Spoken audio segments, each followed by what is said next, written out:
அந்த காரியத்தை நடக்கிற வரைக்கும் இந்த காரியத்தை நான் செஞ்சுட்டே இருப்பேன் அப்படின்னு சொல்லி ஒரு முடிவு எடுக்காம அதுல இருந்து ஒரு மாற்றத்தை நம்மளால காண முடியாது. பாருங்க, ஒரு ரவுடித்தனமான ஒரு பையன், தகப்பனார் ஒரு மிகப்பெரிய ஊழியக்காரர்.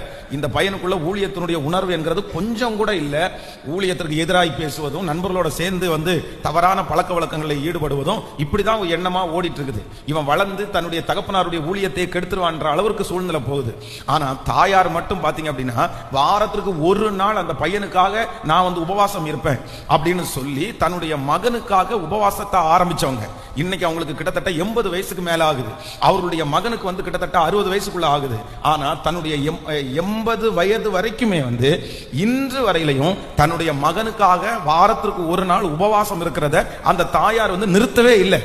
அந்த மகன் அதற்கு பிறகு ரட்சிக்கப்படுகிறார், ஞானஸ்நானம் எடுத்துட்டாரு, அபிஷேகம் பெற்றாரு, தன்னுடைய தகப்பனார் விட்டு போன ஊழியத்தையும் செய்ய ஆரம்பிச்சிட்டாரு. இன்னைக்கு அவர் ஊழியம் செஞ்சுட்டு இருக்காரு. ஆனா அந்த தாயாரை பாத்தீங்க அப்படின்னு சொன்னா, இன்னைக்கு வரைக்கும் என்னைக்கோ எடுத்தது அன்னைக்கு எடுத்த அந்த காரியத்தை இன்று வரையிலும் என் பையன் மாறிட்டான், என் பையன் ஊழியக்காரனா மாறிட்டான், அதனால நான் இந்த ஜெபத்தை நான் நிறுத்தல. இல்ல, அவனுக்கு அன்னைக்கு ரட்சிக்கப்படுறதுக்காக ஜெபம் பண்ணேன், இன்னைக்கு அவன் மூலமாய் நிறைய பேர் ரட்சிக்கப்படுவதற்காக நான் ஜெபம் பண்றேன். அந்த உறுதியை இன்னைக்கு வரைக்கும் அவங்க காப்பாற்றுறாங்க.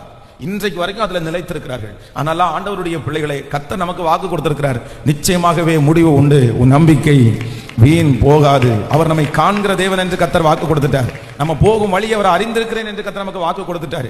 ஆண்டவர் நிறைய வாக்கு தத்தத்தை நமக்கு கொடுத்திருக்காரு. அதனால இன்னைக்கு இந்த உபவாச ஜெபத்துல ஆண்டவரிடத்துல ஒரு கிருபை கேட்கணும். ஆண்டவரே, இந்த காரியத்தை